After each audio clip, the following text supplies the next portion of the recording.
So thank you guys so much for being here. I'm really excited for the session today.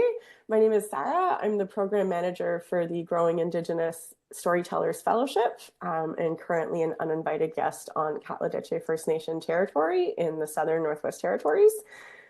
Thank you again so much for joining this call. I'm very pleased to be representing Journalists for Human Rights today and really want to thank our amazing partners in this program, the Indigenous Journalists Association and APTN News. Just a bit of housekeeping right off the top. So this is going to be a 1-hour presentation from the amazing Colleen Kimmett from Google News Initiative on NotebookLM. And so there's so 1-hour presentation. This meeting is being recorded and will be posted to YouTube, including Colleen is going to stop kind of throughout to see if you guys have any questions. It doesn't look like we're going to be a big group today, so please raise your hand if you want to jump in and ask a question, or just unmute yourself and jump in when there's a minute. So all of that will be posted to YouTube after, so just be aware of that. So Colleen joins us, like I said, from Google News Initiative and is here to walk us through how NotebookLM works and how it can be used to support your reporting. Hi, everyone. I'm going to go ahead and share my screen and jump right in. Just quickly, my name is Colleen. Before I took this role with the Google News Initiative, I was a reporter for many years at the Tyee in Vancouver, British Columbia, later as a freelancer. So been involved in journalism for my whole career, and I have a tremendous respect for what you reporters and journalists do. I hope you find today's session useful and relevant to your daily work. If you have questions, I'll pause. You can put them in the chat, and Sarah, I think, is going to keep track of those. I'll pause throughout to take those questions. If you have questions that come up later, I can leave you my email address, or if there's any questions that I can't answer, I will do my best to get you answers and follow up after the session. All right, so I'm going to walk through like the specs of this tool, and then I'll jump into a live demo. So NotebookLM is a really exciting tool that you may have already heard about. We'll jump into it, but first, just a little bit of background about the Google News Initiative. GNI supports the work of newsrooms by offering digital tools and resources that bolster journalists' efforts to find, verify, and tell stories. It does this through sessions like this one. And since its launch in 2018, the GNI has supported 6,700 news partners in 119 countries through 300 million in global funding. So roughly 2.5 million journalists trained. This is where you can find NotebookLM. NotebookLM is a personalized AI research assistant that helps you understand information that's important to you. So your documents, your research material, your source material. You need a Google account to access NotebookLM. If you have a Google account and you're logged in, when you go to this link, you can get started right away. So it's a free of cost tool. You need to have a Google account to access it. But once you do, it's an app that you navigate to on the web. So in the screenshot, you can see how NotebookLM looks when you first log in and haven't uploaded anything yet. And if you all do have Google accounts and want to open up a tab in your browser to get started right away, you can go ahead and do that. I'll just give you a minute to note the link. It's there at the bottom, goo.gle/NotebookLM. So NotebookLM is grounded in the information that you upload. Unlike some other AI tools, Notebook is only going to provide information and responses based on the sources that you upload to a notebook. So this is a source-grounded AI tool. Every response will include inline citations showing you exactly where in your source materials the information or response comes from. So the risk of hallucinations is lower than with an LLM that's retrieving information from across the web, but you still want to double check any information as you normally would in a research and reporting process. When you upload documents, you'll instantly get a summarization of those sources within a notebook. And I think of a notebook as like a folder in a Google Drive. And you'll see in my examples, I organize my notebooks within my larger notebook as around themes, reporting topics, questions, research topics, etc. Notebook is multimodal and multilingual. So multimodal, meaning you can input different types of content or sources.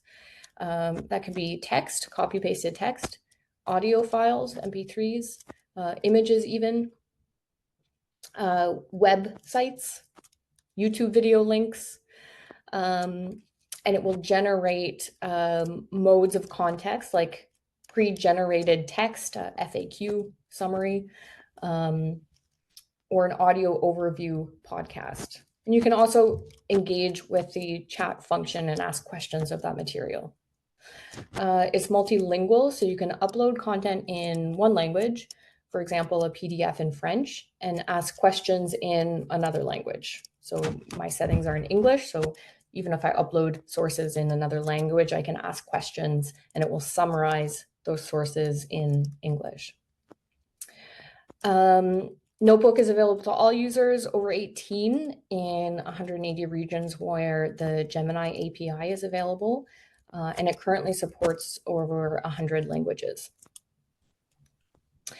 Google doesn't use personal data to train NotebookLM so the sources that you put in, Google doesn't use those sources to train the NotebookLM language model. If you're using Notebook with a personal Google account and you provide feedback, for example, human reviewers may review your queries, uploads, and the model's responses. So the workflow with a notebook, first of all, uploading files relevant to your topic area, instantly seeing insights that are generated based on those files. So asking questions, getting an FAQ document. You can collaborate with a virtual assistant or the chat function to ask questions, to compare documents within a collection, within a notebook.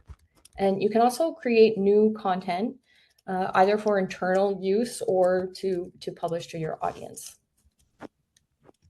So breaking down these steps, when you first open up a notebook, you'll be asked to upload your files. Notebook supports currently Google Docs, Google Slides, PDFs, websites, YouTube videos, and audio files, MP3s. Each source, so each file that you upload can contain up to 500,000 words or up to 200 megabytes.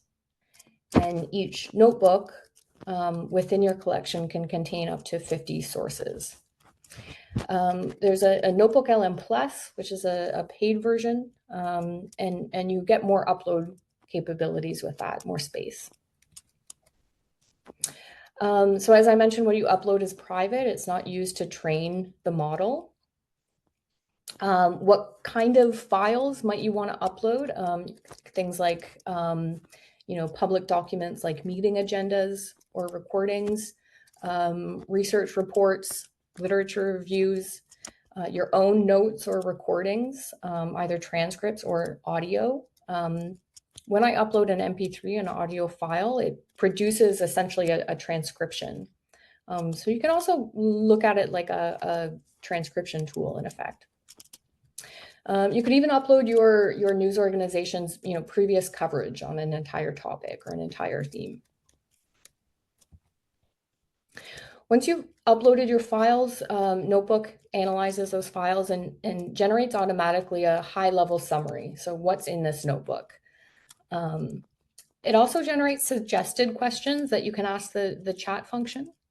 But of course, you can craft your own questions as well. So in this example here, this is a collection of NASA's oral history project, the Apollo program oral history. One of the questions that's asked here is, how did the Apollo program's culture shape its success? So you can ask general questions like that or down to very specific questions. As I mentioned, when you're using the chat box to ask questions, Notebook not only answers those questions, but also provides inline citations to its responses to show you the source of each piece of information in its response. And you can click back on that source. You can see here in the GIF, and it will take you to the source and to where exactly in that source it got that information. You can also select and deselect sources from your notebook. So if I have, 15 literature reviews in a notebook, I can ask questions of that entire, all of those 15 sources, or I can select just one to ask questions of that specific source. And the last part of the workflow is using Notebook to create new types of content. So the audio overviews feature of NotebookLM has gotten a lot of attention. So this is essentially an AI-generated deep dive podcast with 2 hosts that creates a podcast that summarizes a podcast of your notebook. So I don't have any examples of newsrooms that have published these audio overviews like as a podcast, as material or content for users. I have heard anecdotally from journalists who use the podcast audio overview function to absorb material they're researching in a different way, in an auditory way. So, again, I could upload 15 literature reviews of whatever topic I'm interested in, generate an audio overview podcast, download that, and listen to it when I'm, walking to the office or exercising. In terms of, use cases, you're just doing research and reporting. So asking, for story ideas or angles from a collection of meeting agendas or interview notes. In this example, again, looking at the NASA collection, the NASA notebook, this question is asking Notebook to generate 3 story ideas based on the interview, based on the content. Other ideas for researching and reporting, maybe you have a reporter who's just joined your news org, or maybe you've started covering a new topic or beat. You could use a notebook to create a coverage guide, upload previously published articles on a topic on education or transportation, and ask Notebook to generate a source list, key agencies or departments relevant to covering that topic, maybe some notes or any other key information you'd want in a guide for a new reporter if you're getting started on a new topic. You can use it also just to understand complex topics. I've uploaded notebooks with patents and asked it to, summarize patent information on a, high school level, language level. Once you have all of your source material in Notebook, you can use it to, for example, pull quotes to use in your story, pull key facts to use in your story, saving you the work of having to manually dig back through everything. In this example, again, from the NASA notebook, the question is, give me a detailed overview of all the sections of these transcripts that might be useful for exploring key themes related to the emotional and interpersonal lives of the astronauts, and asking for key quotes as well.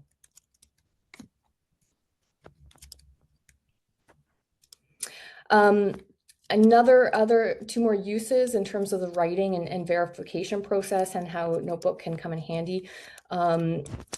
So let's say you have a single interface where you can store your original source material in your source list. So this could be interview notes, transcripts, background research documents. You can ask questions of those materials through the chat interface. And then you can even write your story in NotebookLM. So you can copy and paste text. You can upload as a source text that you write directly in Notebook.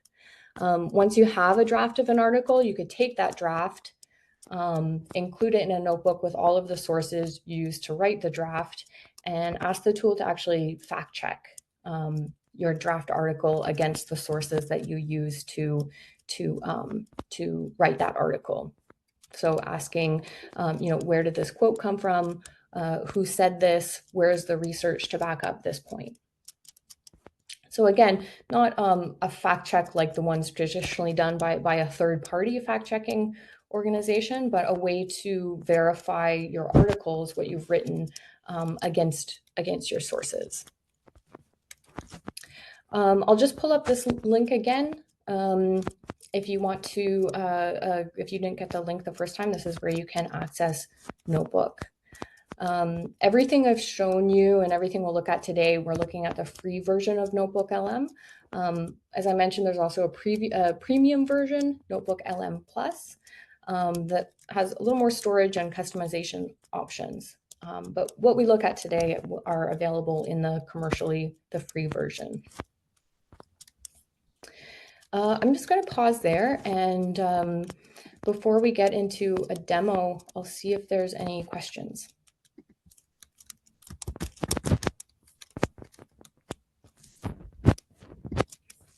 I see Sarah's dropped the link in the chat there. Is that the right one? I tried to. Yeah, I think so. Yeah, and I can, yeah, that should go to you. Any other questions, or I'm curious if anyone here has already tried Notebook and have any examples of what you've used it for.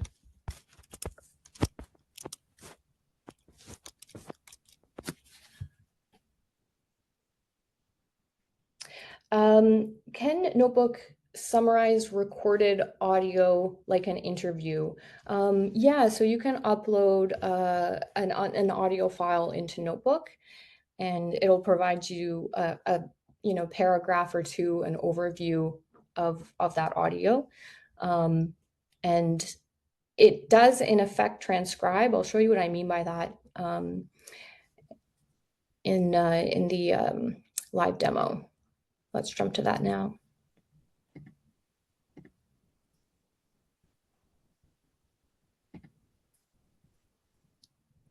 So this is my notebook. I've got a number of notebooks on different topics. You can see I've got some French language notebooks in here as well.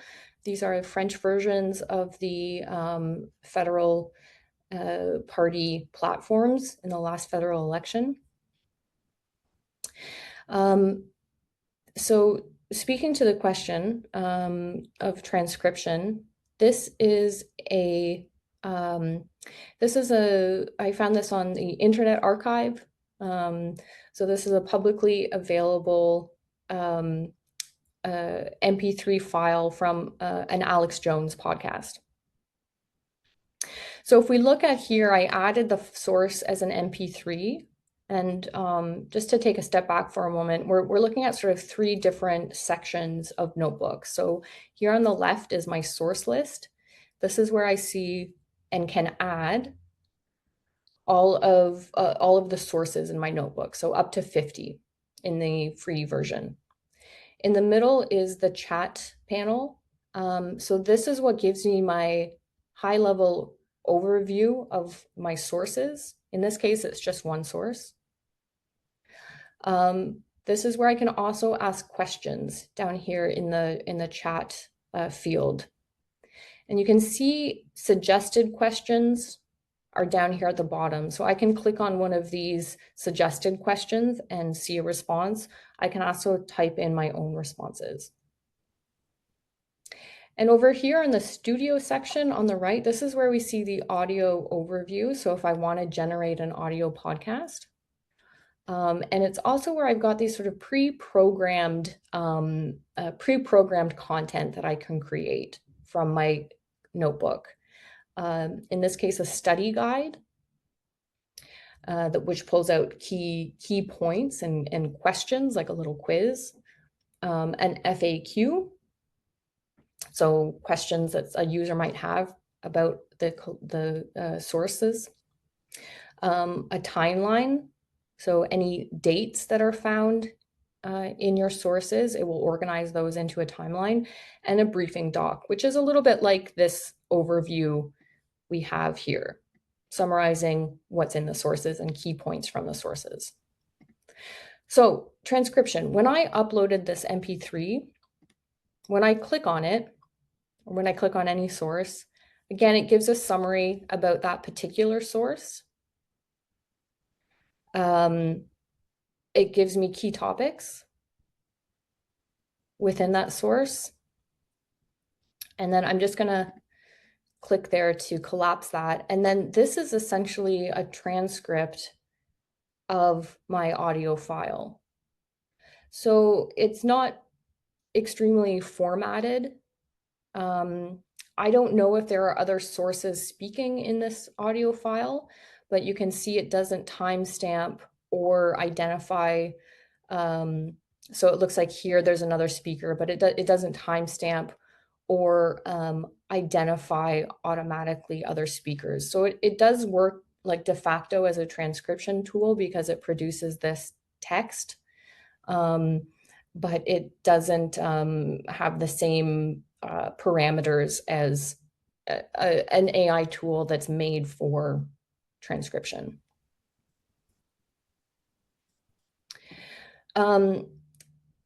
Interestingly, so here's another audio file that I uploaded into a single notebook.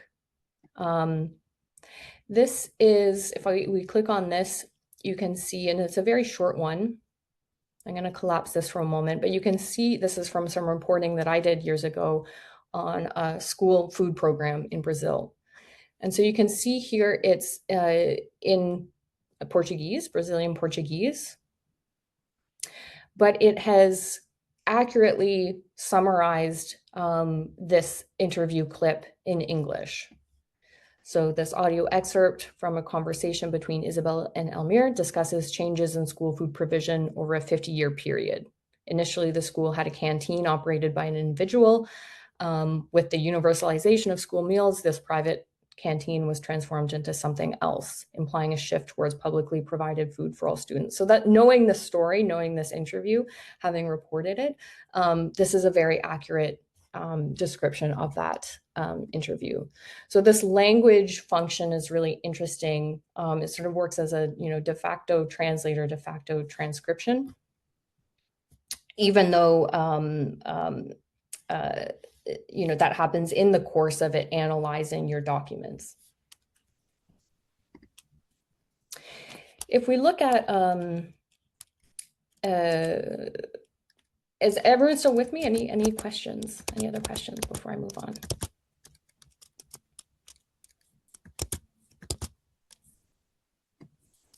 Okay. So let me go to another notebook. Bike lanes. So if we take a look at, oops, I'll collapse that open. Maybe I'll just zoom in a bit. So now we're seeing, instead of seeing all three of these panels, just so it's easier for you to view and easier for me to view too, instead of seeing all three at the same time, I've zoomed in, and now I can navigate up here at the top and see each panel in a full window. And I did that just by, Control+ to zoom in. So these are my sources.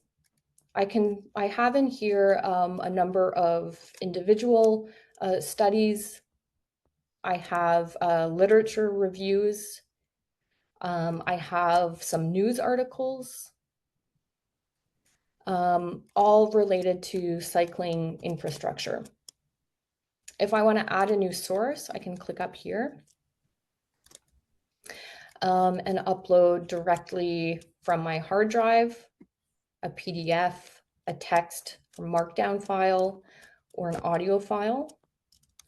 I can upload files from my Google Drive if it's a Google Doc or a Google Slide, or I can directly paste the link to a website or a public YouTube video, or I can just copy and paste text in.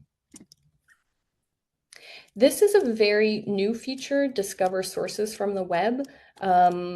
It's brand new. I haven't had a chance to explore this yet on my own, so I'm going to set that aside for now, but essentially it lets you actually access the web and ask for sources on your topic, on a topic. But I'll put that aside for now. You can see currently I've got all of my sources checked. So I can select all or deselect all sources here on the right-hand side.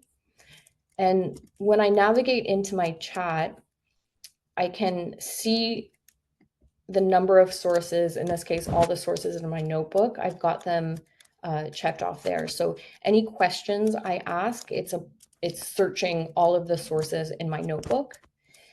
If I wanted to just ask questions of one source, I can click on that particular source, and then you'll see here in the chat, it's navigating, it's showing me, it's basing its responses just on that one source. So let's check them all. And if we look at an example here, I can go with one of the suggested questions. So navigating here on the bottom, some of them have to do with the nature of the research studies themselves. Some of them have to do with sort of the nature of bike lane infrastructure. So let's start with one of the prefabricated question. How significantly does dedicated bike lane infrastructure affect rates of utilitarian and recreational cycling adoption in diverse urban environments? Usually generates responses pretty quickly. You can see it's just taking a minute to think there. So like a good interviewee, it repeats the question. It puts the question at the top of its answer. So dedicated bike lane infrastructure plays a significant role in affecting rates of both utilitarian and recreational cycling adoption in diverse urban environments. And then it lays out the reasoning for its response. Impact on cycling adoption. First point it makes here, increased ridership. So the provision of dedicated cycling infrastructure is correlated with an increase in the number of people who choose to cycle.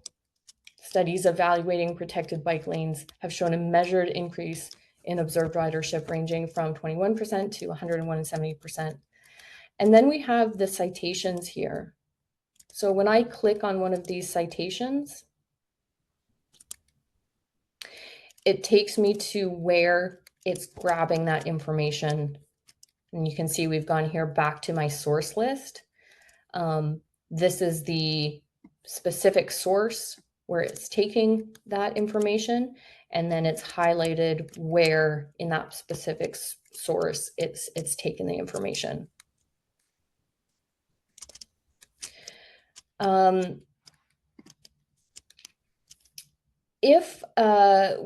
I'm using the chat, you can see here at the top, I think I have to zoom out a bit. So you can see here at the top, I've got a refresh button to clear the chat.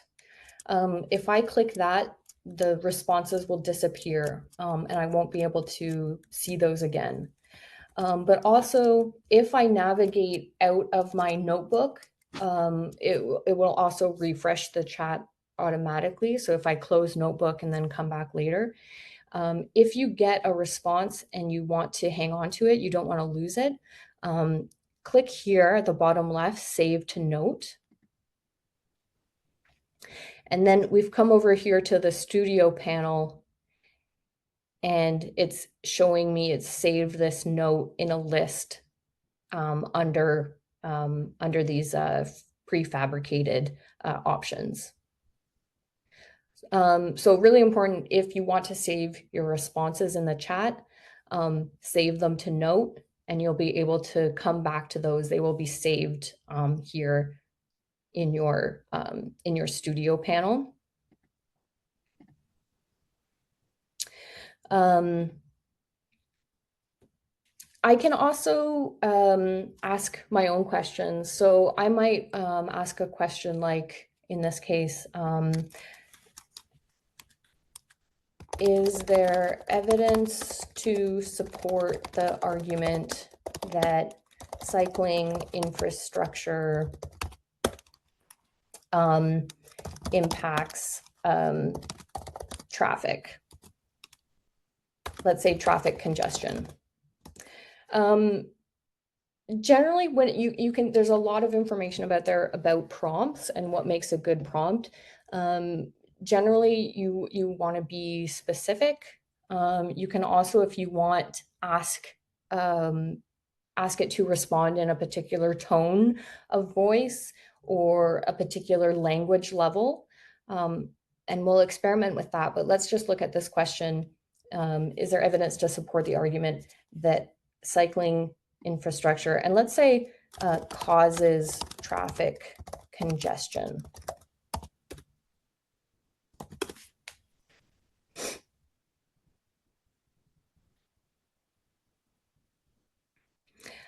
So here it's saying there's mixed evidence to support the argument that cycling infrastructure causes traffic congestion. And then it lays out the evidence for how it may contribute to congestion. And it lays out the evidence suggesting that it does not significantly cause congestion or may even alleviate congestion. I mentioned in the notes going through the slides that this can be a way to sort of fact check your own articles. So in this collection, if we go back to the source list, I've got an op-ed that's basically arguing against bike lanes, arguing against cycling infrastructure. And I chose that one specifically because it makes a strong argument. So I could say something like, and again, I want to keep all of my sources checked so that it includes all of this evidence in its response.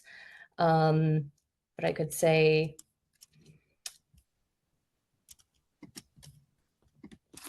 in the source titled, "The left is losing the battle for the bike lane, as it should,"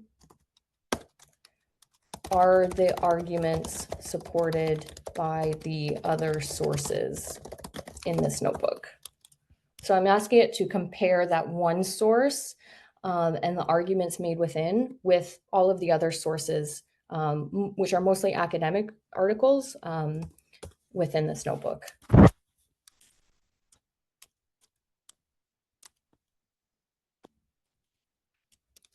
And you can see here the arguments presented. It's saying in the source title, "The left is losing the battle for the bike, as it should," are largely contradicted or not supported by the evidence found in the other sources in this notebook. And then again, it breaks that down with citations.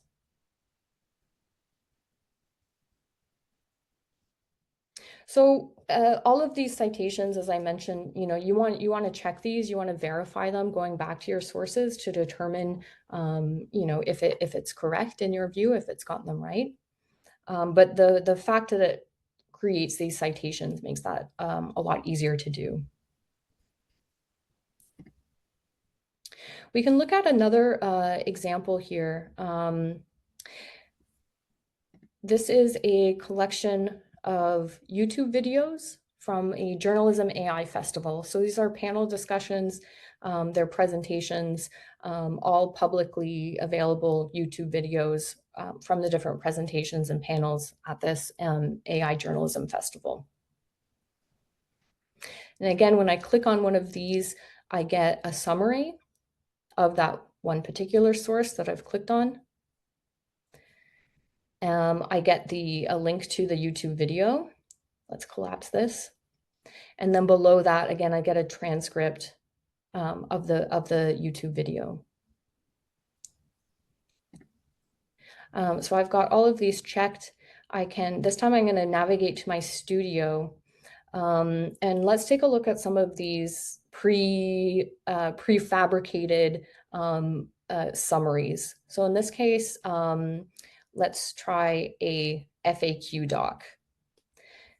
So here at the bottom, it's generating a new FAQ doc based on my sources. And this is what that looks like. So what are some free and local AI tools that journalists can use? And it's made several citations there. You'll note that in these responses, it doesn't show me the citations like it does when I ask a custom question.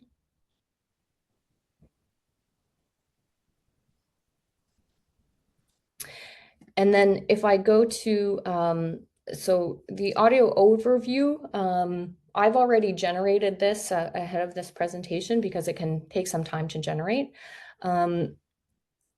But essentially, I want to let you have a listen. So we're going to listen to the first little bit, and then I'll skip halfway through to get a sense of how it goes deeper. Okay, so have you ever felt like you're just wading through like an endless sea of noise, and you're just like desperately looking for that one clear signal, you know, that one piece of information that you need? Well, Totally. you've come to the right place, because today we are going to do a deep dive into how artificial intelligence is really truly like fundamentally changing journalism. Yeah, it's really changing the whole game. And what that means for how we get information, how you get your information. And the thing that is A few steps. Huh. So they extract the relevant data from whatever they're looking at. Yeah.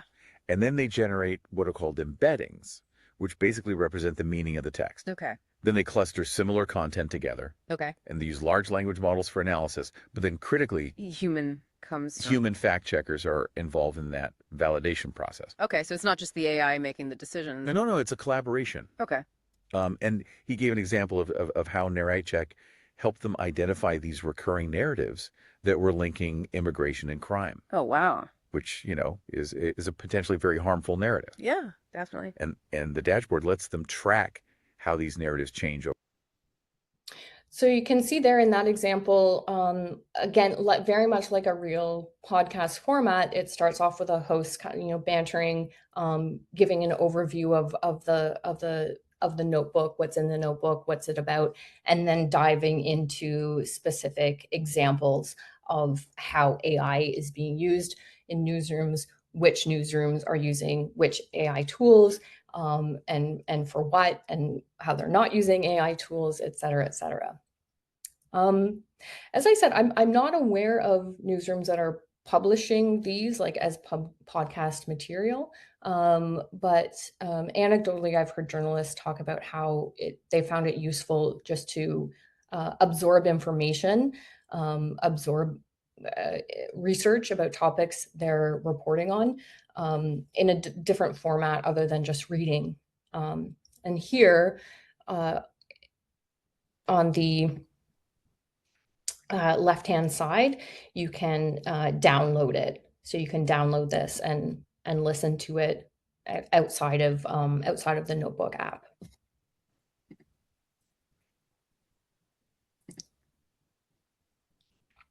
In terms of understanding data, if I'm going to take a look at, so I've seen some journalist use cases using it to, like, for example, extract data from from files or documents. So if we click on this example here, this is just a couple of financial reports from a corporation that I downloaded. We only have 2 sources here. But I could, so yeah, if you're familiar with financial report, there's a lot of numbers, a lot of data in there. Here it's given me an overview, but I could also ask it a question like this. So show me, I've just copy and pasted this, that's why it's in all caps, but show me the relevant data in a table format.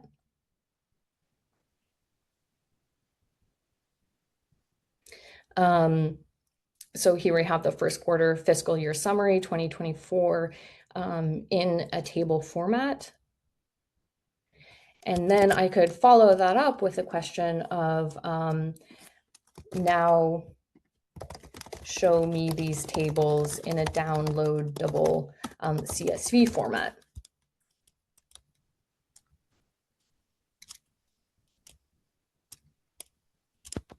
And you can see here, this is a format that can be copy and pasted.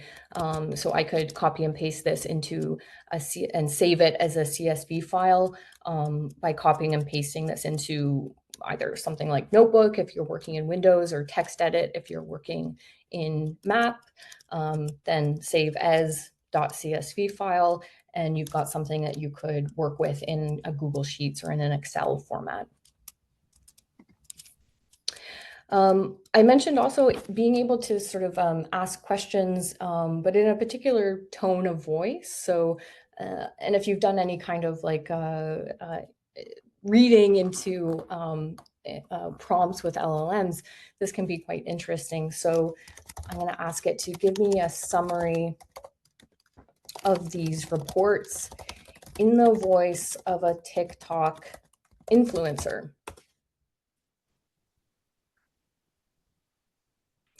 And you can see here, it takes a very, very different tone. Let's spill the teas on NVIDIA's latest earning reports. Your girl has got the inside scoop. So this is a little bit of a silly example, but you know, you could consider asking it to respond to you in the voice of an experienced editor, or if you got like a really, really scientifically dense PDF file or a patent or a research study, you could ask it to respond at a 9th grade level. So you can play around with how you want the chat to interact with you. I'm going to, yeah, I'm just going to pause there and see if we have any other questions. We do. We've got a few in the chat. Sure. Do you want me to read them out, or do you want to read them? So the first one is camera video with audio transcribable? So I think that means like outside of YouTube videos. No, not videos. You could grab if you could extract the audio, an audio file from a video, it would provide a transcription of that, but not with video, no, except if it's a YouTube link, a public YouTube link. Okay. And there's 2 more. The mind map feature. Yeah, we can take a look at the mind map feature for sure. In terms of, before I get to that, before I sort of open my notebook back up, how good is NotebookLM in the transcription of videos in Indian languages to English? So if you, I mean, if you can find, so what it wouldn't, let me take a step back. So if we have a video in an Indian language, a YouTube, say, let's use find on YouTube a video in an Indian language, you upload it to Notebook. As we saw in that example of the Portuguese, the Brazilian interview clip, so the transcription remained in Portuguese, but the summaries, the overview, the summary of that interview clip was in English. And I could ask questions of it in English. So I haven't tested any other videos in any other language, but it does, I mean, it almost certainly, it does support Indian languages. There's more than 100 languages that NotebookLM supports. So if you were, as I said, if you were to upload a video in that language, the transcription that you would see would be in that language, but you could ask questions of it in English. And if we go back into Notebook, so let's look at the AI video. So here, this is the mind map feature. So this is the notebook I showed you with all of the videos from the Journalism AI Festival 2024. So it's generating a mind map here. It's going to show up at the bottom. I'm going to click to open that. And here, this is what it looks like.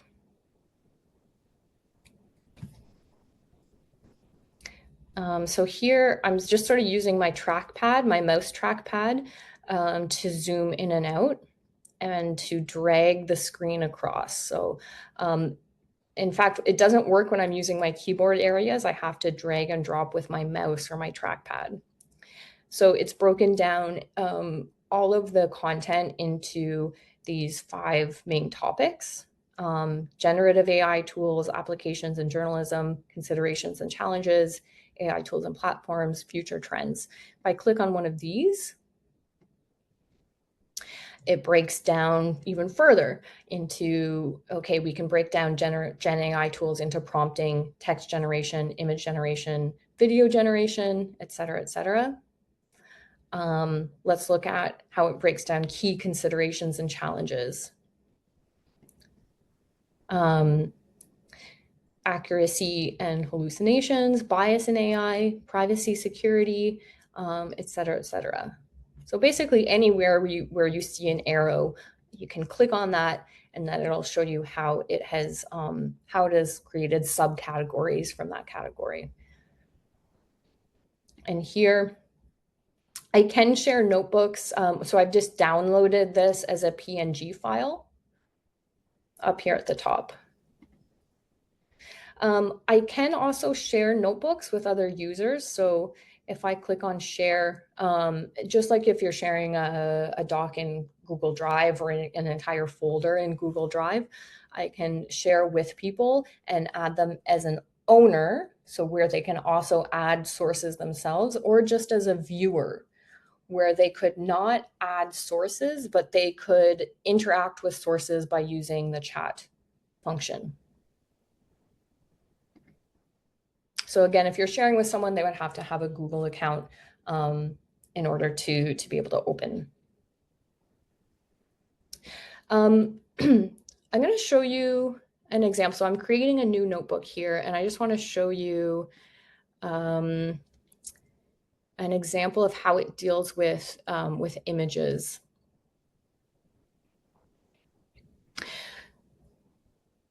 So I'm uploading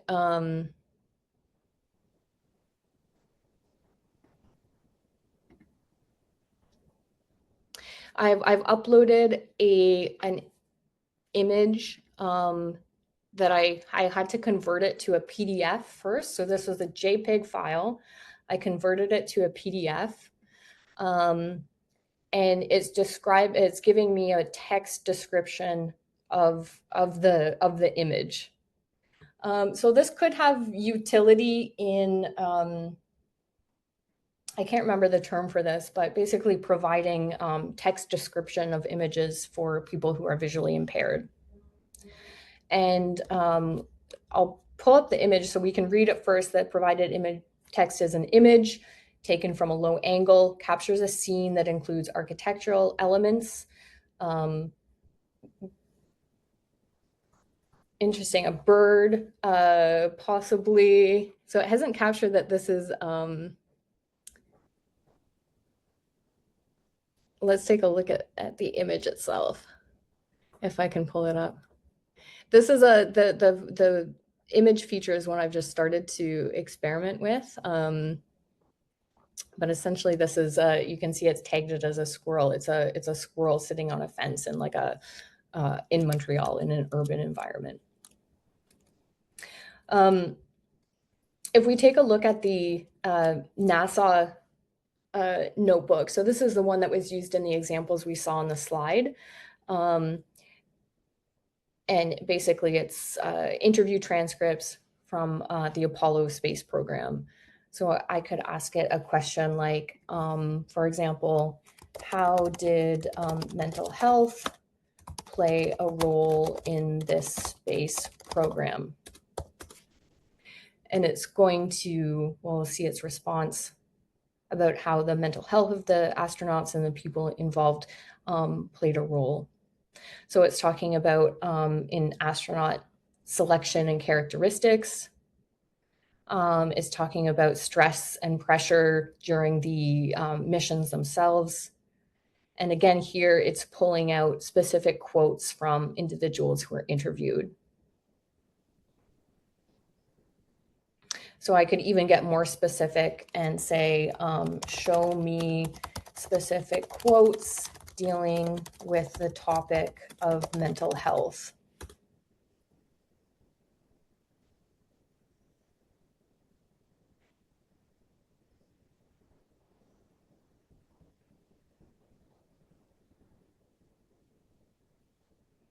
And here we have, it's identified first the speaker, and then comments they made dealing with mental health. So a traumatic time in the office when someone had a nervous breakdown, when somebody lost it, dealing with a difficult childhood, the impact of isolation tests, a psychological tests, etc.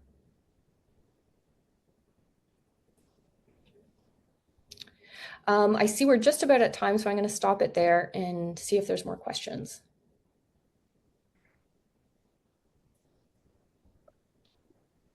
I see somebody has raised a hand. And we've got one in the chat. Do I recommend saving printed stories in this repository as a retrievable archive? So like uploading a JPEG of a printed article, for example, or uploading a PDF of a printed article as a retrievable archive. Yeah, so I would actually, because if you're looking at building an archive like that, I would actually recommend another tool, which I often train. Well, we looked at Pinpoint last week, so you could check out that video, but I'll find a link for you here. But Pinpoint is it's a Google developed AI tool specifically for journalists. Works something like a Google Drive in that you can upload files, documents, but you've got a lot more storage space. You've got 100 gigabytes of storage with a Pinpoint account. And so for archival purposes like that, I would say Pinpoint is a better tool. It's also free of cost. You also need a Google account. Because it's marketed more specifically towards journalists than NotebookLM, you have to fill out a short form just indicating you are working as a journalist, and then you should get access within 24 hours. But yeah, for that purpose, Pinpoint would be a better option, I would say, than Notebook. But it has a lot of the same functions in terms of being able to search quickly, search for keywords, pull out entities, so frequently occurring people names, place names. Yeah. And Pinpoint also has the same, privacy security settings. So what you put into a Pinpoint account is not used to train Google's AI models, and it's private and secure unless you choose to share it with somebody. Super. And will the person with their hand up unmute? Yeah, thanks, Sarah. This is Jyoti from India Today. Hi. So, hi, Colleen. Yeah, so my question is, suppose I upload a YouTube video of an in Arabic language, Mhm. and I want a transcription of a very specific portion, like from 10 seconds to 20 seconds. Is there any hack to get a transcription of only that portion? Because I tried it and I failed. No, it would give you it would give you a transcription of the whole video. Whole video. Yeah. But Because the again, problem is sometimes the videos are very long and we want only one specific portion. So yeah. Pinpoint does transcription as well. And again, it's got larger file size limits. So actually, Pinpoint doesn't support Indian languages, so that's why it's not very useful for us. oh, have you tried it recently? Yeah, I did try. Okay. It still doesn't support. Okay. Yeah, it would only give you the entire transcription. There's no way I can think of that. The only workaround I could think of is if you manually cut a clip and either converted it to an MP3 or uploaded that shorter clip that you want to a new YouTube video. Okay. Yeah. And Colin, is there any statistics or research about how accurate is the transcription of NotebookLM? Because No, I tried a couple of other AI tools and some of them were not doing it correctly. yeah, no, unfortunately, we're not given like margin of error rates to share about these tools. So I don't know statistically how accurate they are, or what is the margin of error. So yeah, I'm sorry, I can't answer that question. Okay. And one more quick Okay. question. We're gonna cut it off. I'm sorry, we're at time. Oh, it's okay. It's okay. Super. Thank you for understanding. Thank you. I can Oh, pop sorry. my email in the chat there, and if you want to follow up, you can send me an email. Perfect. Excellent. And I imagine that goes for everybody, Colleen? Sure, yeah. Everybody's got questions? Super. So again, thank you guys so much for being here. If you have any feedback for JHR, who's hosting this webinar, you can send it to canadian.programs@jhr.ca. Colleen, I don't know if you have a link that you wanted to share for feedback. I know you did. Yeah. Sorry, No, not at all. I should have grabbed it from you before. Just give me 1 minute here. So it's a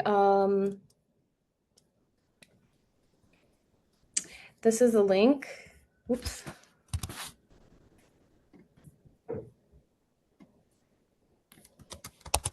This is where you can fill out feedback.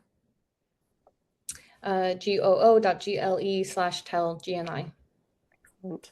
Thank you so much. So we'll be continuing. We've got another one of these set up for next week. It's on Google Trends for news. And we'll be doing some other different kind of guest trainer spots coming up as well. So keep an eye on the IJA and JHR social media accounts if you're interested in seeing more of these. Otherwise, thank you so much. You're very welcome. Thanks, everybody.